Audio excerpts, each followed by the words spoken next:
consulta, que vamos a empezar con esto diciendo de que los tips and tricks, y vamos a ponerla también con la histerectomía. Así que no se van a perder, quédense tranquilos que vamos a hacer lo posible para que no se pierdan y que hagamos lo mismo. Cuando es histerectomía vaginal difícil, ¿sí? ¿Qué es la histerectomía difícil? ¿Qué es? ¿Y cuáles serían los tips que tendríamos que tener respecto a esto? Yo les quiero contar de que difícil es que vos de pronto te llames Shakespeare, Mozart, Armstrong y antes así por la vida, que te llames Contreras, Sepúlveda, #follow. Está jodido llamarlo así. Eso es difícil. Tan difícil sería que vos seas Flores de Vargas, alaba Adolf Hitler, ese tipo de cosas. ¿No? El resto lo podemos manejar. Vamos a ver, y vamos a dar algunos tips para intentar manejar todo el resto. Fíjense, podemos poner que hay algunos puntos a tener en cuenta: la experiencia quirúrgica, la exposición. Recordamos lo que dijimos en la charla anterior, que el padre de la cirugía es la anatomía y la madre es la exposición. O sea, por más que seamos unos anatomistas fenómenos, si no nos exponen correctamente a la estructura, difícilmente podemos terminarla. Y aquí entra un concepto que es la movilidad uterina o la habilidad para poder crear esa movilidad. ¿Sí? El ingreso a los fondos del saco, dijimos que ayer que el ingreso a los fondos del saco era elemental para poder hacer, y la buena técnica emocional. Vamos a ver.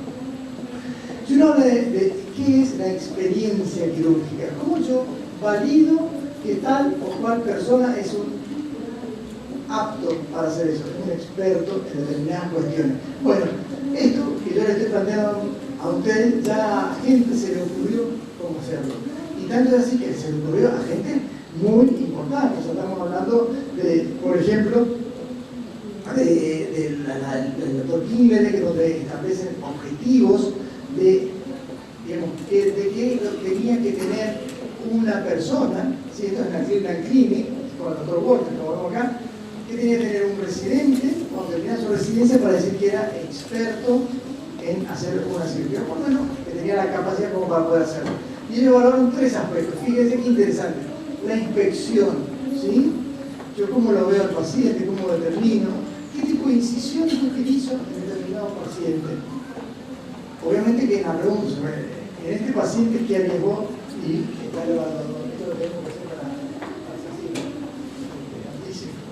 ¿sí? El mantenimiento de la visibilidad en la cirugía es una soncera, pero vos no lo evaluás al principio de la cirugía, lo evaluás al médico durante toda la cirugía.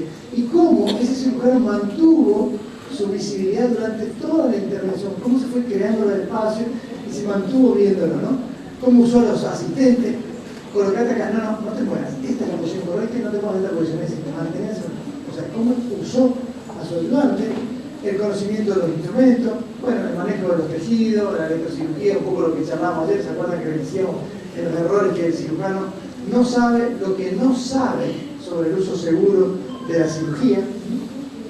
Cómo se hacen nudos, cómo se hace hemostasia, bueno, todos estos aspectos, y con todos estos aspectos óptimos uno dice, bueno, vos sí estás para operar.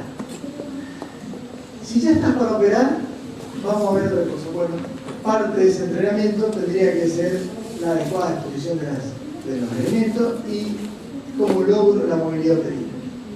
Y aquí pasamos a esta parte, los tips del éxito, que un poco lo repasamos en el día de ayer, pero vamos a ver. Buena anestesia, ¿sí? Le voy a hacer una, pero ¿sabes qué? Lo importante es que la anestesia sea buena. ¿Qué utilizamos nosotros? Nosotros es la anestesia, en el caso de la cirugía vaginal, la anestesia raquídea, y el anestesiólogo utiliza la morfina como analgésico, que te da un confort maravilloso. No sé si ustedes lo utilizan, pero el confort es fabuloso. Tanto es decir que vas a ver a la paciente a la tarde, y la paciente te mira y te dice, ay doctor, qué cansado se lo ve. Y está fantástico. Y dices, pero, o sea, yo te preocupo por vos, no vos por mí. ¿Se entiende cómo es la cosa? Bueno, esta sensación que le da la morfina le genera un gran confort en el postoperatorio. La posición de la paciente que habíamos visto en la clase de ayer, ¿sí? Y se acuerdan que vamos a repasar un poquitito, esto no había que utilizarlo, esto así con los cirujanos así, siempre las cirugías comienzan acá, y el que posiciona a la paciente, ¿saben quién es? El cirujano, porque es el dueño de la paciente, es el responsable del quirófano, es el jefe, es el piloto, como quieran ponerle, él es. Y hay otra cosa, y por eso no hay que estar cansado para la cirugía. La pusieron medio mal, no se le salió medio el glúteo de la...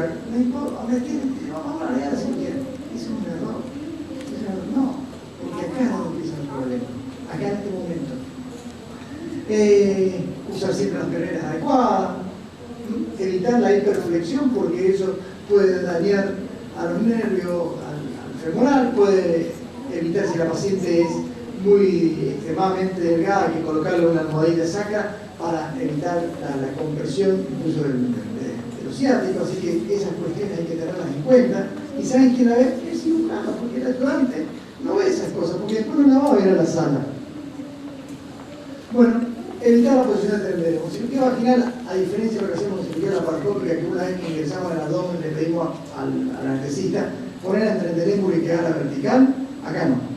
Acá hay que evitar la posición del tendederemo, porque eso nos cambia muchísimo la anatomía, la orientación de los tejidos y eso digamos, nos complica de alguna manera la cirugía. Utilizar los instrumentos correctos, y vimos ayer que eran los instrumentos correctos, no es operar con lo que tengas, o sea, no es agarrar con lo que te den, es operar con la barba de peso, ¿sí? Que habíamos visto, con la barba de peso de rama larga, utilizar las Bresky para anterior y posterior, pero no para los laterales, En el anterior utilizar unas Bresky cortas, porque si yo de alguna manera comprimo mucho a plano en el fondo del saco de Douglas, fíjense cómo yo tengo que retirarla un poquito para que se me forme esa campita que le decimos y yo pueda ingresar de esa manera, pero tampoco hacerlo muy alejado del cervix, porque si me alejo mucho del cervix también saben qué hago, me como vagina, es decir, le acorto la vagina, entonces hay que tener mucho cuidado por donde se hace la incisión, es decir, es más segura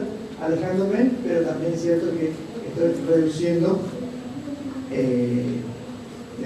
la vagina. Fíjense lo que pasa si yo comprimo con la bala, aplano el fondo del saco y no obtengo esta capita que estamos diciendo para poder tomar el tejido, elevarlo y poder incidir y hacer nuestra laparoscopia.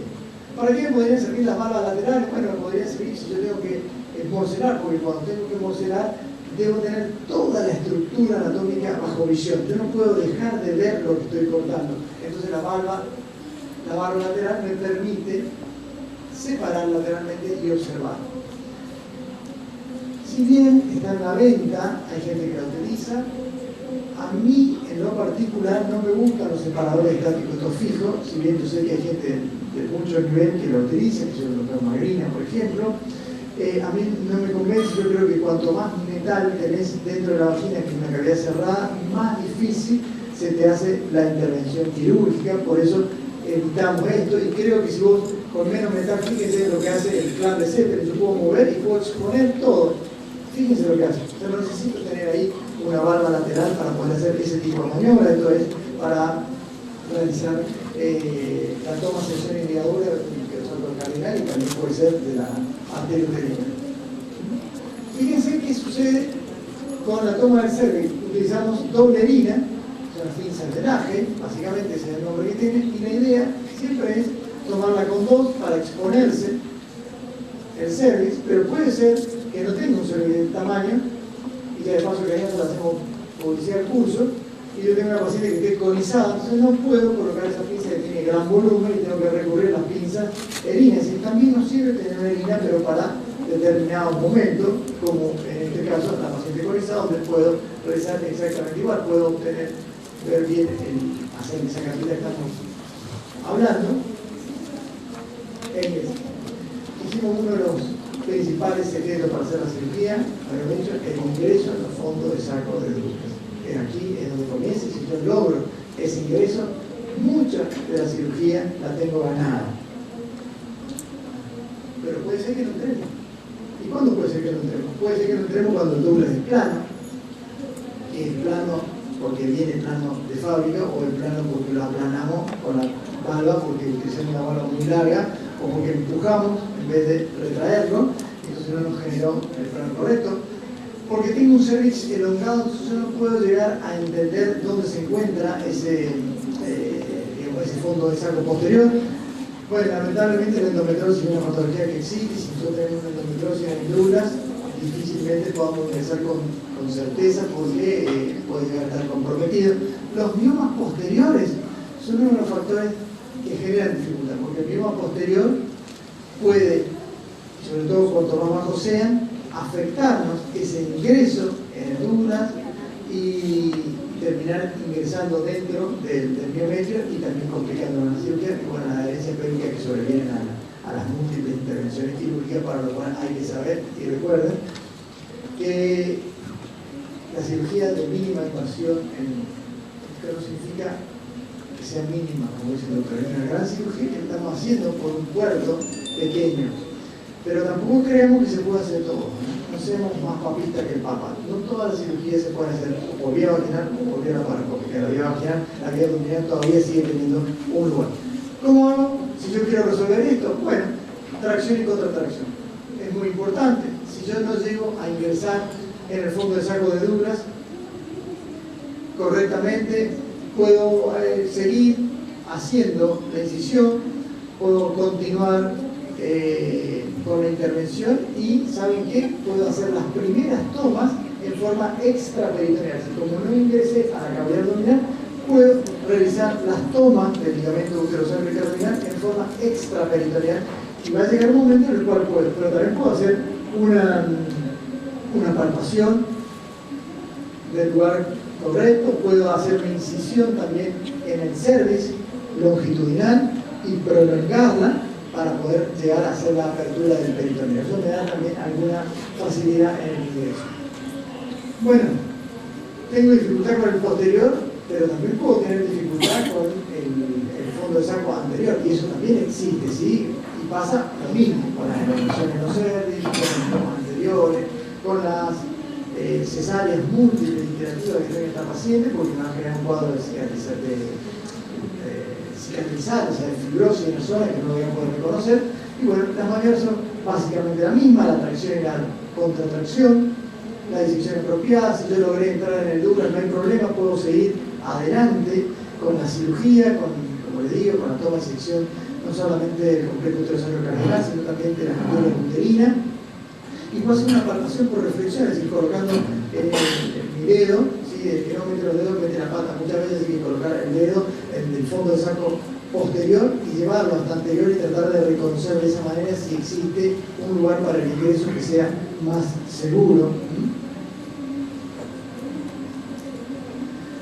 Bien, vamos a poner algunas situaciones. No todos operamos pacientes sanos, en general los pacientes que operamos tienen alguna patología que les lleva a eso. Y además de las que operamos, solamente el 5% reúnen las características de no tener absolutamente nada. Es decir, que el otro 95% algo le pasa. Y ese algo que le pasa es esto. Es la obesidad, es la nulliparidad, porque ya no se hace más parto, ¿vieron? La vía de nacimiento hoy es la cesárea. Todos nacen por cesárea, han incrementado. Entonces cada vez tenemos más el inconveniente de encontrarnos con una cesárea previa a la hora de realizar una histerectomía.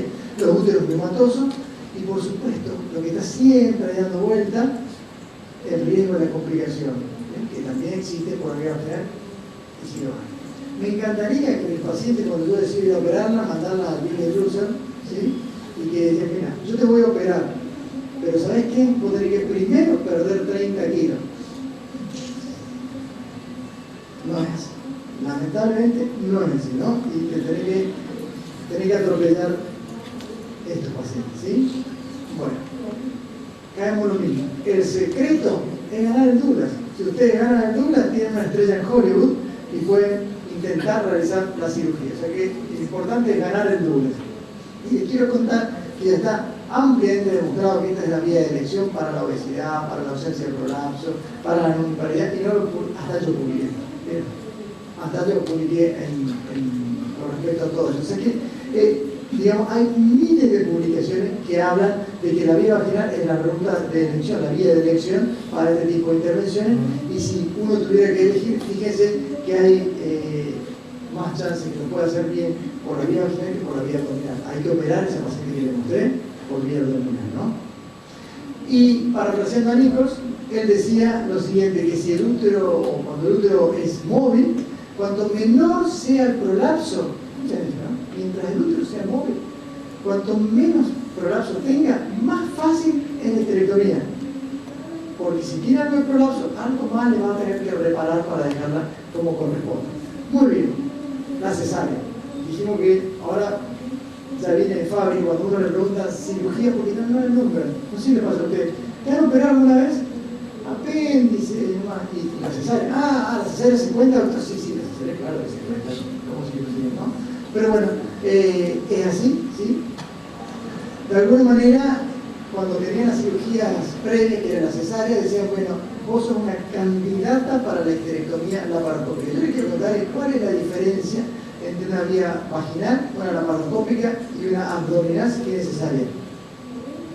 Bueno, o sea, no sé qué le dicen ustedes a los pacientes, pero si la paciente tiene cesárea y yo la voy a operar, ya sea por vía vaginal, laparoscópica o abdominal, le digo, mira que tenés cesáreas. La cesárea implica un riesgo para la vejiga, que está demostrado, está absolutamente demostrado que eso es así. Entonces, ese riesgo es el mismo por cualquiera de las vías que vos abordes. ¿Cuál es el truco? Bueno, por supuesto, siempre examinar al paciente, ¿no? Esto es fundamental. Pero incluso esta paciente puede recibir una histerectomía por vía vaginal. Vaciar la vejiga, yo siempre evacúo la vejiga dejándole un poquitito de orina dentro por si tengo una apertura para poder visualizarla correctamente, pero lo que sí hago es que saco la sonda vesical, pero por otra razón, porque cuando le dejo la sonda vesical con el balón puesto, el ayudante en esta maniobra de separación puede hacer que por la compresión del balón, de alguna manera el decúbito hace que comprima la mucosa de la vagina, de la vejiga, y tenga algún grado de hematuria en el poco operatorio que a mí me molesta cuando me voy a dormir. Entonces por eso me saco la sonda vesical. Bueno, fíjense, disección delicada entre la vejiga y el istmo y el segmento, saber dónde se encuentra, ¿sí? Esperar para la apertura del peritoneo anterior, esperar. Yo puedo hacerlo, seguir avanzando en el lateral, yo ya ingresé en el posterior, avanzo en la uterina, puedo seguir un poco más. En algún momento me va a dar el plano para poder ingresar en lo anterior, pero sí o sí tengo que respetar eso. Voy a hacer el ingreso desde afuera hacia la parte central. En general, las fusiones están en la parte central y no lateral. Si yo avanzo, voy descolgando lateralmente y luego puedo reconocer correctamente dónde podría llegar a tener una mayor fusión esa vejiga con el útero, ¿sí? Como decíamos, permanecer sobre el útero durante la disección, y esto es muy importante, preferir dejar un pedacito de útero pegado a la vejiga y no un pedacito de vejiga pegada al útero que me llevo, ¿no? En el agujero. Y llenar la vejiga para identificar la disección en el caso que yo tenga alguna duda. La lleno la vejiga, le coloco azul de metileno y veo si por las dudas hice un agujerito. Y si hice un agujerito, ¿qué es lo que puede pasar? Si hice una cistotomía y le digo que esto fue un accidente, bueno, entonces reconocerlo que eso es así. En mi caso en particular, le cuento la experiencia que yo tengo, yo completo la histerectomía, termino con la cirugía y posteriormente me dedico a reparar en este caso, el daño que yo generé, y lo hago con un doble plano de Vitrin 2.0, compruebo que esté indemne y se permanece con su sonda vesical. Bueno, muy bien. Si tiene cirugía pélvica previa, prestar atención a los antecedentes de la cirugía, a la EPI, ¿sí? Paciente con antecedentes de miometomía, atención con esto, las miometomías generan mucha adherencia y a veces nos complica un poco la cirugía, bueno, sobre todo las incisiones posteriores cuando tuvieron miomas posteriores, pues nos pueden cambiar, pero bueno, no significa que no se puedan hacer. El útero miomatoso lo voy a dejar para después, así que voy a pasar rápidamente esta parte. Pero fundamentalmente, cuando tú tienes un útero miomatoso, lo que más requiere es una buena técnica de amortiguación. O sea, ya no solamente tengo que saber operar por la vagina, sino que además lo que estoy operando son úteros que tienen fibrosis, úteros que están aumentados también. Entonces, la técnica de amortiguación la tengo que manejar y la tengo que manejar y saber que voy a hacer la amortiguación desde el momento que hice el diagnóstico. Porque el momento que hice el diagnóstico lo hice por ecografía y la ecografía me dio un volumen uterino. Y yo ya sé de antemano que cuando eso sucede, grande, de 200 a 280, yo sé que voy a necesitar una técnica de morcelación. Y lo que tengo que saber también es que si yo pensaba que en 20 minutos me iba, si le tengo que hacer una morcelación, voy a necesitar más tiempo. Muy bien. Como decimos, aprender a morcelar, ya vamos a ver qué significa cada una de estas cosas. Siempre se morcela después de haber ligado la uterina. Nunca se morcela antes de ligar la uterina. Eso es fundamental, el primer consejo. ¿Sí? Se morcela después de la ligadura de la uterina, el útero te deja sembrar, porque eso es lo que lo nutría. La irrigación que viene desde arriba es muchísimo menor, así que tenemos que evitar esto. Para seguir adelante y después dedicarnos a la morcelación, porque es quizás lo que más les interesa, les voy a dar algunos tips extra que forman parte de otro obstáculo que tenemos acá en la histerectomía vaginal. Mirá, que si yo necesito sacar a esta paciente, necesito sacarle los ovarios. Bueno, muy bien. Entonces te quiero contar de que sí lo podría hacer por vía vaginal. Y que la ovorectomía es una cirugía posible desde este momento, siempre y cuando respetemos las posiciones, como observamos la posición de los ovarios. Y también saber de que hay un 10% de los ovarios que son pélvicos altos y que no los voy a poder acceder por esta vía ni que quiera. Pero sí es cierto que si yo logro después de hacer la otra, una vez que termine la histerectomía, yo tengo ligado el pedículo superior, puedo movilizar el ligamento redondo al cual lo veo y me permite alargar, o sea, traccionarlo un poco más al ovario, accedo al ovario, al pedículo y lo ligo. Y aquí hay que estar muy seguro porque si esta no falla, tenemos que ir arriba. ¿Sí? Si esta llega a sangrar, no tenemos que ir a la laparoscopía para poder suturar. Entonces hay que estar muy seguro de lo que uno está haciendo, siempre bajo visión directa, se puede ver, la mayoría de las veces se ve, la mayoría, cuando digo mayoría, a pesar de que en Argentina sea más del 45%, en el mundo es más del 50%, en el 90% de las veces se puede hacer por vía vaginal una ovorectomía. ¿Vieron lo que dice el Comité Opinion? Ahora cuando hacemos la histerectomía, ustedes saben de que tenemos que hacer una salpingectomía porque se ha asociado el cáncer de ovario inicialmente en el pabellón de la trompa. Entonces tengo que completar la histerectomía con una salpingectomía. ¿Esto se puede hacer por vía vaginal? Por supuesto. No solamente se puede, sino que lo tengo que hacer. ¿Hace falta sacar toda la trompa? No, hace falta sacar la ampolla y el pabellón. Pero sí que lo puedo hacer. Ahí está. Está hecho el pedículo superior, se está extirpado el útero, fíjense los ligamentos, el inferior y el completo superior. Se localiza la trompa, se la puede electrocoagular para tener, o se la puede simplemente con los planos tomarla, seccionar y colocar un punto a ese nivel. Es decir, es una cirugía que es fácil de ser realizada. Muy bien. Otro de los obstáculos omnipresentes que tenemos en la cirugía en general, pero en particular en esta acá es el miedo que le tenemos a las complicaciones. Y ese miedo de las complicaciones implica un riesgo que se lo tenemos que avisar a los pacientes antes de operarla, como avisamos cualquier otra cosa, ¿no? Errar es humano, pero perseverar en el error es diabólico. O sea, cuando uno le fue mal las cosas, ¿sabe? Trate de no hacerlo o de cambiar la técnica y orientarse para donde tenga que estar. Acá hay unos puntos que tenemos que tener en cuenta. Cuando uno quiere evitar una complicación, tiene que saber de que tiene que evitar el sangrado, mejorar la posibilidad de infección que puede llegar a tener la paciente, y evitar la lesión vesical. La lesión vesical, un poco la repasamos recientemente cuando vimos cuál era la manual, pero vamos a hacer un repaso extra, ¿no? Acá, básicamente les cuento cuáles serían como las complicaciones más frecuentes de cada una de las vías, y vemos que la vaginal, por más ventajas que tenga, no deja de tener sus propias complicaciones. Y aquí tenemos algunos puntos.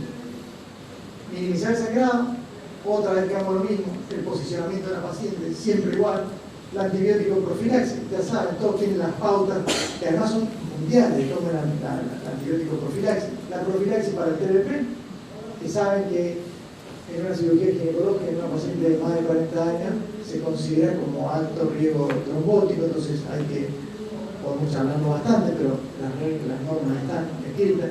La manipulación cuidadosa de los tejidos, la deambulación precoz, esto es fundamental para la correcta evolución de los pacientes, el evitar colocar la sonda vesical durante el procedimiento, esto es una cosa que les cuento yo, y el mayor de los miedos que se tiene por la vía vaginal, además del sangrado, es que le lesionen el ureter. Y eso quizás viene por historia, porque cuando, después de Kelly, que dijo que no había que hacer más histerectomía por vía vaginal y quedaba en el olvido y todo pasaba por la vía abdominal, el mayor de los miedos era los riesgos que implicaba este tipo de cirugía vaginal a la cual estábamos habituados. Y no estábamos habituados porque hasta el mismo Kelly dijo de que la cirugía vaginal quedaba circunscrita a la paciente prolapsada. Si la paciente que tenía el histerocele era candidata a tener una histerectomía vaginal, cuando esta era una parte solamente de la corrección quirúrgica. Una paciente que tiene un defecto apical, histerocele, ¿sí?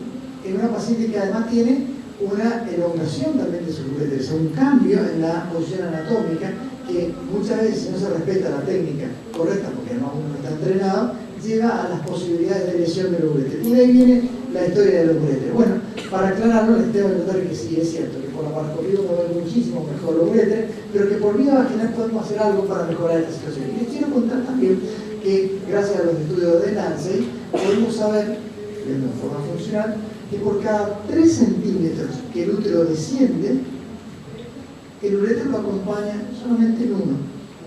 ¿Y eso qué significa? Significa que si yo logro avanzar en la toma, sección y ligadura del complejo uterosacro-cardinal, haciendo las maniobras que estuvimos conversando, la incisión anterior, la locomoción vesical, es decir, separando cranealmente la vejiga, como vemos acá, alejo el ureter. Y si tracciono el cervix hacia abajo y posteriormente ligo esto, lo alejo más. Y el ureter solamente me va a acompañar 1 centímetro por cada 3 de descenso. Es decir, se me va de alguna manera, y hablando incorrectamente, alejando de nuestro campo quirúrgico. Esto no nos habla del sangrado. Entonces, si logramos mejorar la técnica quirúrgica para la vejiga y el ureter, tenemos que mejorar también nuestra técnica quirúrgica con respecto al sangrado. Y aquí viene, ya que voy hablando de tecnología, también existe tecnología, los isoladores de vasos, algunas cosas que se pueden llegar a utilizar. Y como dice un trabajo científico que estudia todos los métodos y que habla de la medicina de cada uno, termina concluyendo que no hay nada mejor que un buen punto. Y aquí se lo quiero traer porque realmente por vía vaginal no hay nada mejor que un buen punto. Y eso significa correcta ligadura de los ligamentos y de los vasos. Y por supuesto de la cúpula. Acá está algún trabajo que habla de la utilización. Yo creo que por más que exista algún grado de evidencia, no hay nada mejor que un buen punto. Y un buen punto comienza acá, como vemos, en la arteria uterina. Fíjense qué bien que uno la puede llegar a ver. Y que respetando la técnica y haciendo los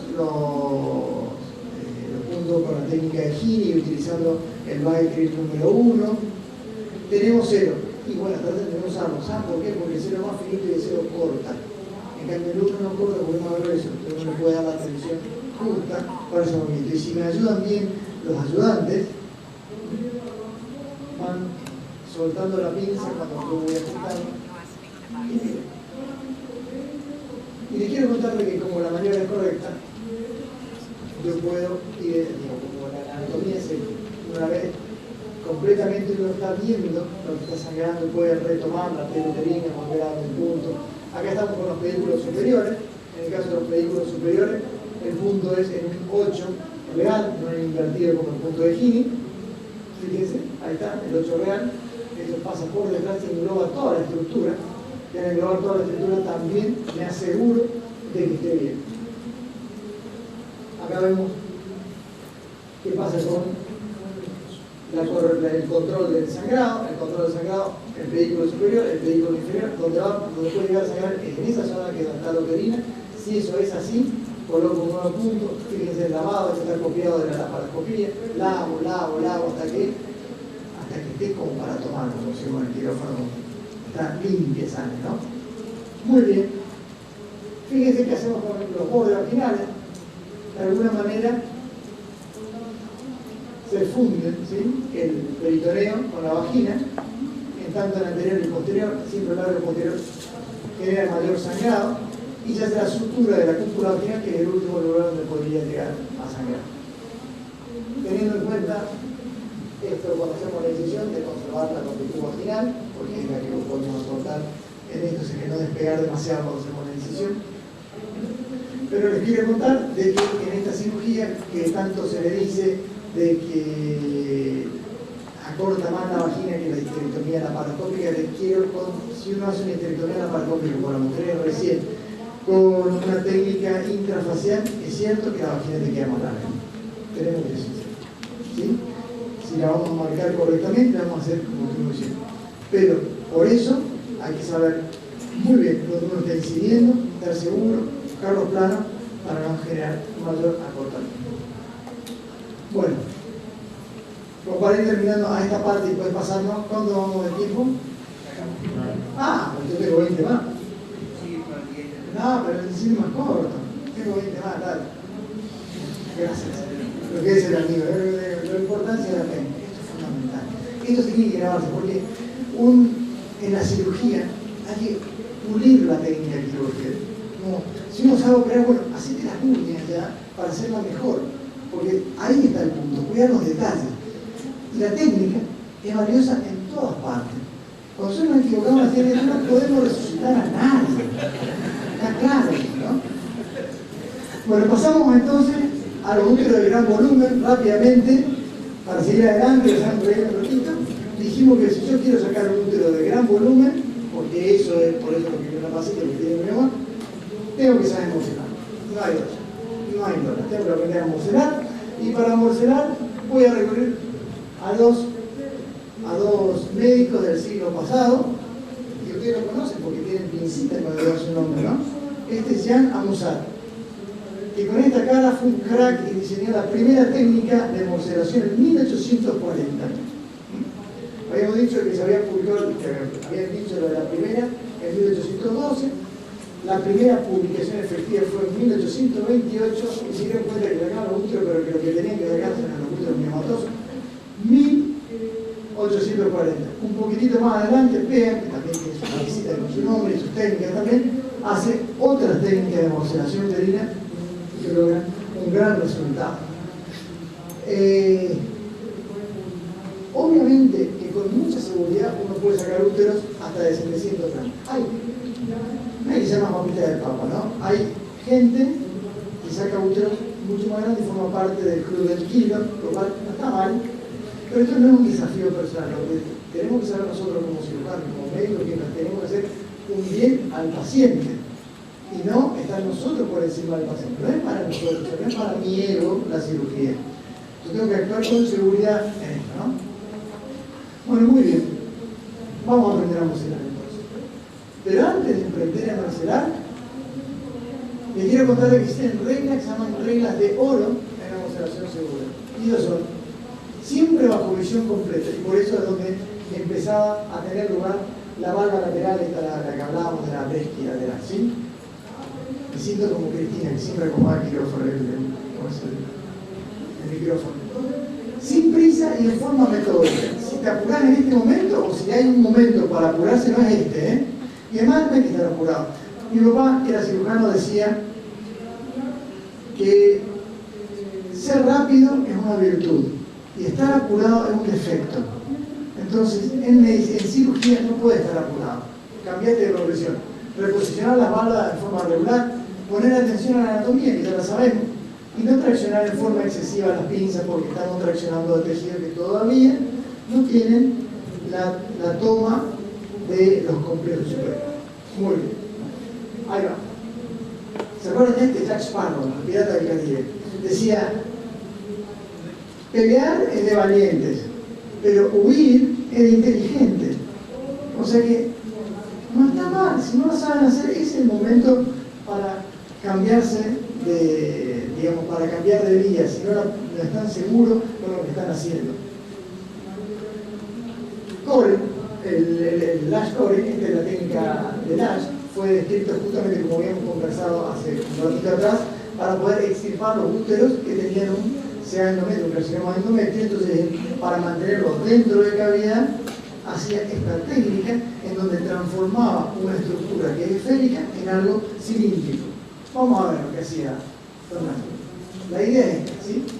Ir circuncidando de alguna manera, y fíjense como haciendo esta técnica le va cambiando el eje y va transformándolo en cilíndrico, y cuando lo voy transformando en cilíndrico, el fondo del útero se pliega. Y si uno se pone a pensar en lo que es la obstetricia, sale un chico de 4 kilos, ¿cómo no va a salir un útero que tiene 700 gramos? El punto donde está, en eso, en transformarlo en un cilindro. Muy bien, esta es la técnica, esta es la idea, y esto es lo que se logra. Ahí lo vemos, básicamente en un dibujito es hacer eso. Se puede traccionar lateralmente y fíjense cómo se va el fondo del útero viniendo, porque va transformando, ¿sí?, en un cilindro. Muy bien. Hemisección uterina es otra de las formas, ¿sí? Es otra de las formas de cambiar. Acá hay que ser también a estudiar aritmética para ver cómo son las fuerzas y física. Porque con la hemisección uterina lo que hago es más o menos lo mismo de otra forma. Y partiendo del medio del útero, fíjense cómo otra vez las fuerzas empiezan a cambiar y empiezo a que el fondo uterino descienda y otra vez haciendo esto de transformarlo en un cilindro. Vamos a verlo porque quizás no se entiende. Pero básicamente, si uno tiene que ver un dibujo animado, lo vieron ahí como seccionándolo al útero, el fondo descendió. Y aquí está la sección, la hemisección, y se logra llegar hasta el medio. Recordamos algunas cosas para poder hacer la morcelación uterina. Es esencial haber hecho la ligadura de la morcelación uterina, es esencial haber hecho la ligadura de la arteria uterina. Si no hago la ligadura de la arteria uterina, no puedo realizar esto. Fíjense cómo descendió el útero. Muy bien. Puedo encontrarme con miomas cuando hago la intervención. Y cuando me encuentro con un mioma, una de las posibilidades es que haga la miomectomía. Y cada vez que yo hago una miomectomía, también es cierto que le voy cambiando el eje, ¿sí?, y de alguna manera estoy reduciendo el volumen y transformando o haciéndolo cilíndrico, que es el objetivo final, ¿no? Vamos a ver. Tengo un útero, tengo un mioma ahí. Nunca perder la anatomía, siempre conservarla, hay que saber perfectamente qué se está haciendo. Y cuando veo el mioma, lo que hago es lo reseco, lo tomo.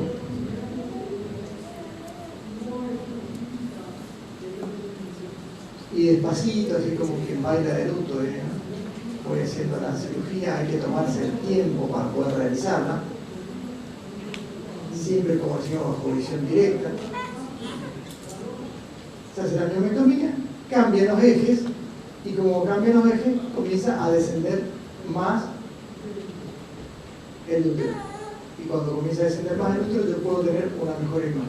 Y se me puede, y puedo ver otro mioma, puedo retomar la estructura. Doctor, ¿tiene 5 minutos? Sí, estamos al final. Puede ser que yo tenga un útero muy voluminoso, con miomas en bola de cañón, y yo requiera hacer otra técnica. Puedo hacer morcelaciones en cuña.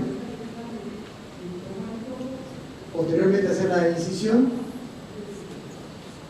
tenga que recurrir a ir sacando como secciones del útero en forma de cuña, para que de esta manera se cambien los ejes, se reduzca el volumen y se me transforme en un cilindro. Esto ya es más complejo, requiere como más habilidad y más reconocimiento de la anatomía, pero también es cierto de que se puede realizar. Por último, les quiero contar de que hay que ser hábiles para combinar las técnicas. Y combinar las técnicas significa poder comenzar haciendo una técnica de Lash, poder extirpar el cuello con esta técnica, pero también es cierto que puede que no sea suficiente para llegar a que se me transforme en un cilindro, y cuando eso sucede tengo que recurrir a hacer miomectomías,